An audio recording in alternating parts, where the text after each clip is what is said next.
আমার ইমানের কলিমা তাড়াতাড়ি পড়িয়ে নেয়।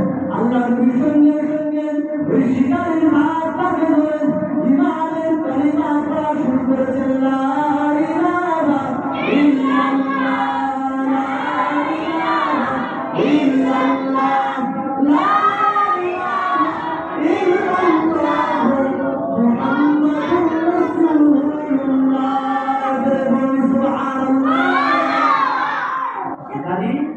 হরিণের একটা জঙ্গলের পশুর দর্পণটা দেখে, জঙ্গলের পশুর ব্যবহারটা দেখে সঙ্গে সঙ্গে আল্লাহ রাসূলের হাতে ইমানের কলমা পড়ে মুসলমান হয়ে গিয়েছেন।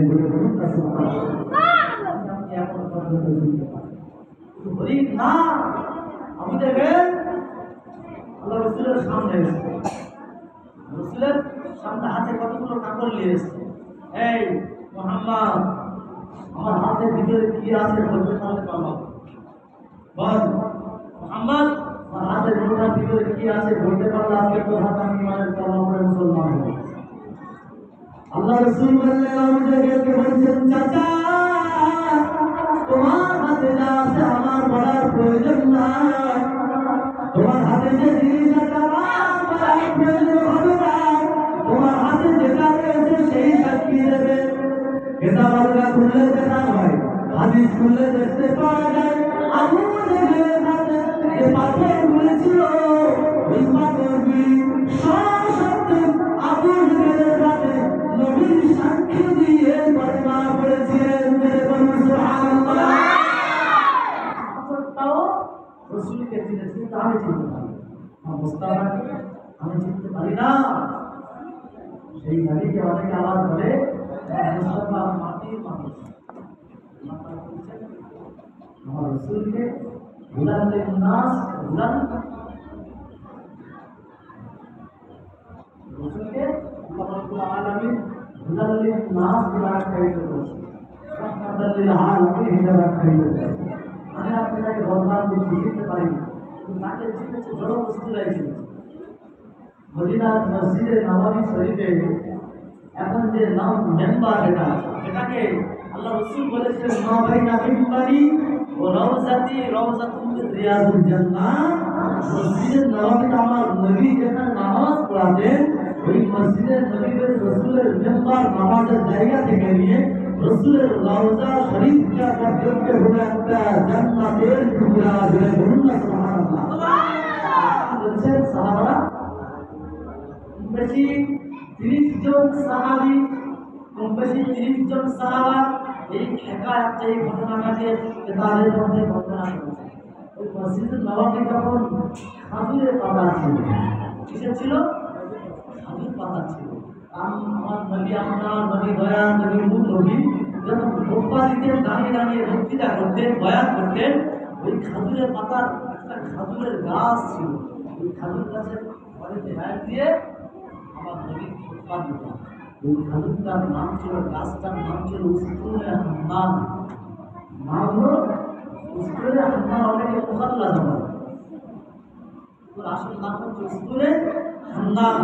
প্রতি সময় খোতবা দিতে এমন অবস্থায় আনসারী সাহাবা এসেছে, ইয়া রাসূলুল্লাহ, ইয়া হাবিবাল্লাহ, আপনার সোনার শরীর, আপনার নূরের শরীর, আপনার মায়ার শরীর, আপনার দয়ার শরীর, আপনি যখন খাজুরের গাছের গায়ে গেলাম দিলেন, আপনি যখন বয়ান করেন, আপনার সোনার শরীরে খাজুর গাছের ডালটা বসে যায়।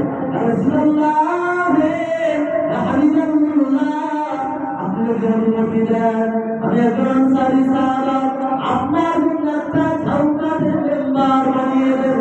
আল্লাহ রাসূল বললেন, সাহাবা আমি রাসূলুল্লাহ খুশি হয়ে গেলাম, রাজি হয়ে গেলাম, এই মেম্বারটা তুমি বানিয়ে দাও। সাহাবী সঙ্গে সঙ্গে বানিয়ে গিয়ে সুন্দর একটা মেম্বার বানিয়ে ঝাউকাটের মেম্বার বানিয়ে মসজিদুল নববীতে হাজির করছে। কোথায়? মসজিদুল নববী। আমার নবী মুহাম্মদ রাসূলুল্লাহ যেখানে খুতবা দিতেন তার পাশে মেম্বারটা বসিয়েছে। মসজিদে হান্নান ওই অবস্থায় হান্নান বেদা আছে। আল্লাহ রাসূল যখন মেম্বারটা করে দিয়েছে, মাকবুল জাহানের নবী সাহাবায়ে কেরামদের বলছে, সাহাবারা মসজিদে হান্নানটাকে তোমরা এবার খুলে দাও। এবার মেম্বার হয়ে গিয়েছে, এটাকে তোমরা দিও। এভাবে ফিরে এসেছে আল্লাহ নবী যখন স্তনে হান্নানাকে তুলে দেওয়ার কথা বলেন, যখন স্তনে হান্নানাকে উপরে ফেলে দেওয়ার কথা বললেন, এভাবে ফিরে এসেছে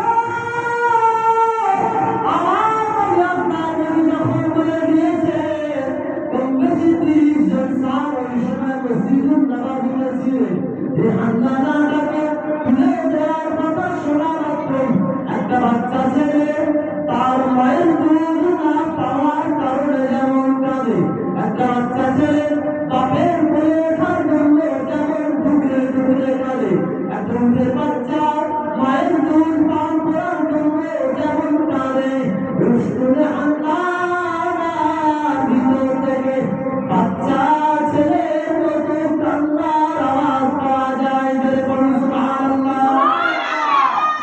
নারায়ে তাকবীর, নারায়ে তাকবীর, প্রাণের আলো, প্রাণের আলো, নারায়ে তাকবীর।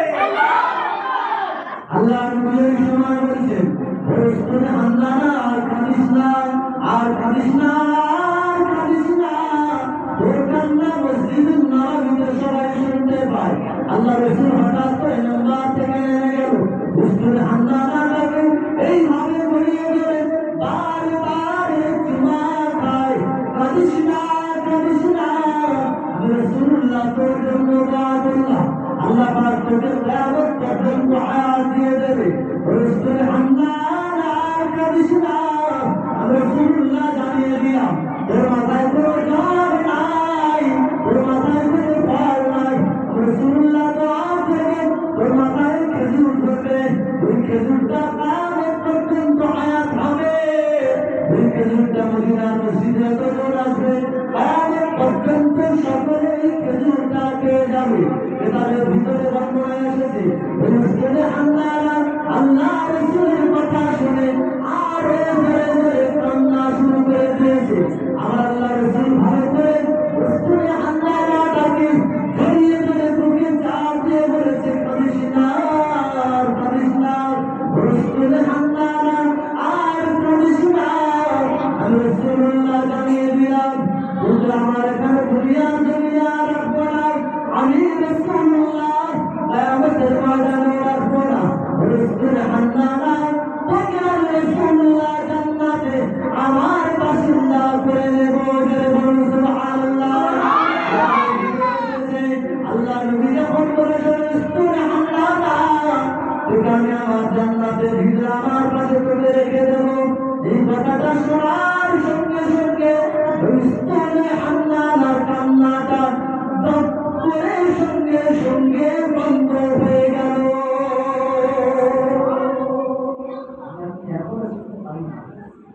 রসুলকে জড়বস্তুরা চিনেছে, কিন্তু আমি আপনি চিনতে পারি কেন চিনব না? যে মুস্তাফা দুনিয়ার যুগে জন্মগ্রহণ থেকে দুটো রূপমাতি, উম্মতি, আখিরাত ইন্তেকালের সময় উম্মতি, কিয়ামতের ময়দান উম্মতি, জান্নাত পর্যন্ত উম্মতি। কি করে? অবশ্যই সব কিছু বলা আমাদের প্রয়োজন আছে। কি করে? আমাদের দুনিয়াতে বলে এসেছেন আয়াতের ময়দানে গেছে, আয়াতের ময়দানে গেছে, আয়াতের ময়দানে কুফফারের আমার নবীকে